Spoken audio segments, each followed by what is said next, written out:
Breaking news. Travels బస్సులో ఒక వివాహితపై అత్యాచారానికి పాల్పడ్డారు అంటూ ఒక ఫిర్యాదు పోలీస్ స్టేషన్లో నమోదైంది. హైదరాబాద్లో ఈ దారుణ ఘటన జరిగిందని చెప్తున్నారు. ట్రావెల్స్ బస్సులో వివాహితపై అత్యాచారానికి సంబంధించి విషయం బయటకు వచ్చింది. ఈ నెల 18న కూకటపల్లి నుంచి విజయవాడకు వెళుతూ ఉండగా ఈ ఘటన చోటు చేసుకుందని చెప్తున్నారు. 22వ తారీఖున చౌటుప్పల్ పోలీస్ స్టేషన్లో బాధితురాలు ఫిర్యాదు చేశారు. కేసు నమోదు చేసిన పోలీసులు కూకటపల్లి పోలీస్ స్టేషన్కి కేసును బదిలీ చేశారు. ట్రావెల్స్ బస్సు వివరాల ఆధారంగా నిందితుడి కోసం గాలిస్తున్నారు. పూర్తి సమాచారం మా ప్రతినిధి దేవిక అందిస్తారు. దేవిక, అసలు ఏ ట్రావెల్స్కి చెందిన బస్సు ఇది, ఏంటి కేసుకు సంబంధించిన వివరాలు? ప్రశ్న ఇప్పుడు కనుక చూసుకుంటే ఆడవారి మీద అఘాయిత్యాలు ఎక్కువ అవుతున్నాయని చెప్పచ్చు.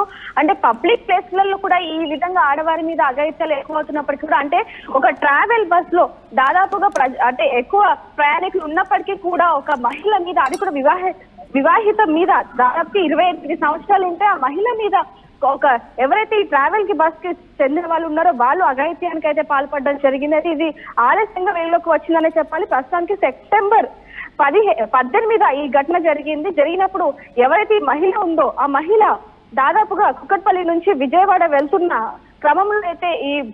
క్రమంలో ఈ విధంగా జరిగిన ప్రస్తుతానికి ఏదైతే ట్రావెల్ బస్ ఉందో ఆ ట్రావెల్ బస్ లో ప్రయాణిస్తున్న సమయంలో ఆ ట్రావెల్ బస్ లో ఆవిడ మీద అఘాయిత్యానికి పాల్పడ్డారు అంటూ కూడా ఆమె పోలీసులకు ఫిర్యాదు చేయడం జరిగింది. అది కూడా ఆలస్యంగా చేస్తుందని చెప్పాలి. సెప్టెంబర్ 22న చోటుప్పల్ పోలీసులకు అయితే ఫిర్యాదు చేస్తే వాళ్ళు అక్కడి నుంచి దేవిక, అంటే ఆ బస్సులో ఆమెను కిడ్నాప్ చేసి తీసుకువెళ్లారు. ఆ బస్సులో ఆమె ఒక్కతే ఉందా, ఇంకెవరు లేరా? మరి ఆ సమయంలో ఆమె ప్రతిఘటించలేదా? దీని గురించి మనకి పూర్తి వివరాలు అయితే చేయాల్సి ఉన్నాయి.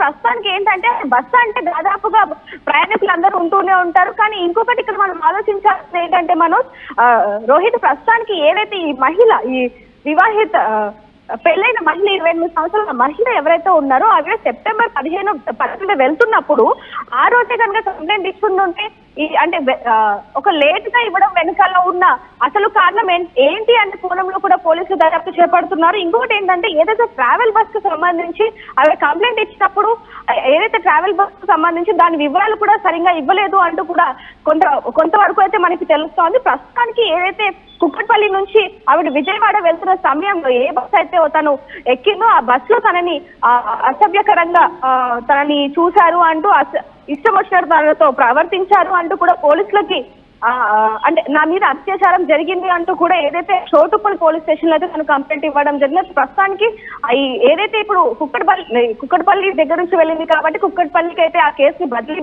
చేయడం జరిగింది. ప్రస్తుతానికి మాత్రం తను ఒక్కతే అయితే లేదు అనే విషయాలు కూడా మనకి క్లియర్ గా తెలుస్తూ ఉన్నాయి. ఎందుకంటే ఆ రోజే ఇస్తుంటే కనుక ఖచ్చితంగా దీని మీద పోలీసులు తొందరగా యాక్షన్ తీసుకునే వాళ్ళు. ఇంత లేట్ గా ఇవ్వడానికి గల కారణం ఏంటి, మరి ఆ రోజు నిజంగానే అందరూ ఉన్నారా లేకపోతే ఒక్కరు ఉండే పరిస్థితి అయితే లేదు అనే కోణంలో కూడా పోలీసులు దర్యాప్తు చేపడుతున్నారు. మరి ఇంకొకటి ముఖ్యంగా చూసుకోవాల్సింది, ఎందుకు ఇంత లేట్ గా తను పోలీసులకి కంప్లైంట్ ఇచ్చిందనే కోణంలో కూడా పోలీసులు దర్యాప్తు చేపడుతున్నారు. గతంలో కూడా ఇదే విధంగా బస్ డ్రైవర్ ఒక మహిళ మీద అసభ్యకరంగా ప్రవర్తించారు అంటూ కూడా కొన్ని వార్తలు రావడం జరిగింది. దాని గురించి కూడా మనం ఆర్టీవీలో వేయడం జరిగింది. ప్రస్తుతానికి ఈ విధంగా జరగడం అనేది ఇంకోటి ఒక లేట్ గా ఈ విధంగా కంప్లైంట్ రావడం వెనుక అసలు కారణం ఏంటనే విధంగా కూడా ఆ కోణంలో కూడా పోలీసులు అయితే ఎంక్వైరీ చేస్తున్నారు. ప్రస్తుతానికి అయితే 18వ తారీఖు జరిగితే తను 22 వరకు అసలు ఏం చేసింది, మరి ఎందుకు బయటికి రాలేదు అనే కోణంలో, అంటే వాళ్ళ రిలేటివ్స్ ఎవరైతే ఉన్నారో, అంటే ఎక్కడి నుంచి ఎక్కడికి వెళ్తుంది, అసలు ఏ సమయంలో జరిగింది, అసలు ఎవరైనా ఉన్నారా లేదా, ఆ డ్రైవర్ ఎవరు, ఆ ట్రావెల్ బస్ కి సంబంధించి పూర్తి వివరాలు కూడా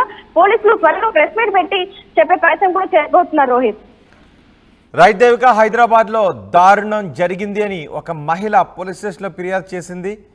ట్రావెల్స్ బస్సులో వివాహితపై అత్యాచారం చేశారు అంటూ ఆమె ఫిర్యాదులో పేర్కొంది. నెల 18వ తారీఖున కూకటపల్లి నుంచి విజయవాడకు వెళుతూ ఉండగా 22న చౌటుప్పల్లో ఈ ఘటనకు సంబంధించి ఫిర్యాదు చేసింది. 18వ తారీఖున హైదరాబాద్ నుంచి ట్రావెల్స్ బస్సులో వెళ్తున్న సమయంలో తనపై అత్యాచారానికి పాల్పడ్డారంటూ 22న చౌటుప్పల్ పోలీస్ స్టేషన్లో ఫిర్యాదు చేసింది. కేసు నమోదు చేసిన చౌటుప్పల్ పోలీసులు కూకటపల్లి పోలీస్ స్టేషన్కి కేసును బదిలీ చేశారు. ట్రావెల్స్ బస్సు వివరాల ఆధారంగా నిందితుడి కోసం గాలిస్తున్నారు.